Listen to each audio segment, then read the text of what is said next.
माझं असं म्हणणं आहे की प्रेक्षकांना तुमची कलाकृती हे कळते, पण निर्मात्यांनाच मला सांगावं वाटतं, निर्मात्यांना सांगावं हे वाटतं की पहिली तुमची स्टोरी जी आहे, कथा जी आहे ती उत्तम असली पाहिजे. बरोबर आहे. आता काही लोक त्याच्यात बरेच असे ज्ञान शिकवत असतात, ही स्टोरी शृंगार रसाची, अमक्या रसाची, तमक्या रसाची.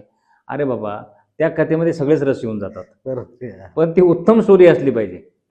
आणि जर स्टोरी उत्तम असेल तर तिचं बार्गेनिंग करता कामा नये. बार्गेनिंग म्हणजे काय की त्या कलाकृतीमध्ये जे जे येणारे ॲक्टर्स असतील ते उत्तम असले पाहिजे, ज्या काही गोष्टी लागतात त्या गोष्टी मिळाल्याच, ॲक्सेसरीज काय ज्या असतील त्या मिळाल्याच पाहिजे. बरोबर. आणि उत्तम कंट्रोल असला पाहिजे सगळ्या टीमवर निर्मात्याचा. हां, तर स्टोरी झाली. स्टोरीचा स्क्रीन प्ले असला पाहिजे, स्टोरीचं शॉर्ट डिव्हिजन सिनेमॅटोग्राफरचा असला पाहिजे, स्टोरी बोर्ड असला पाहिजे.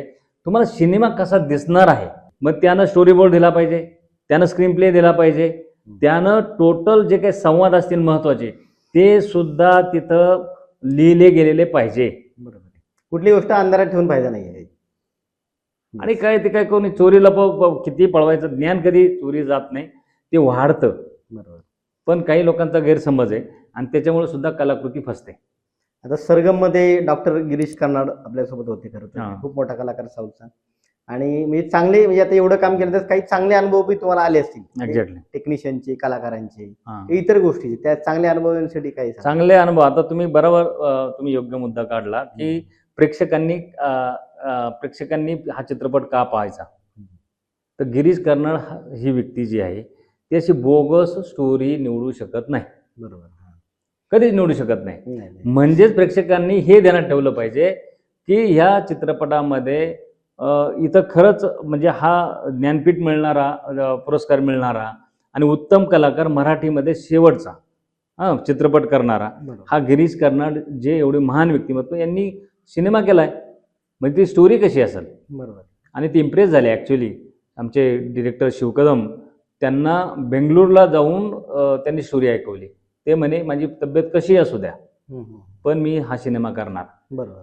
ती स्टोरी अविनाश विश्वजीत त्यांना सांगितली, त्यांना खूप आवडली आणि त्यांनी उत्तम गाणी दिली.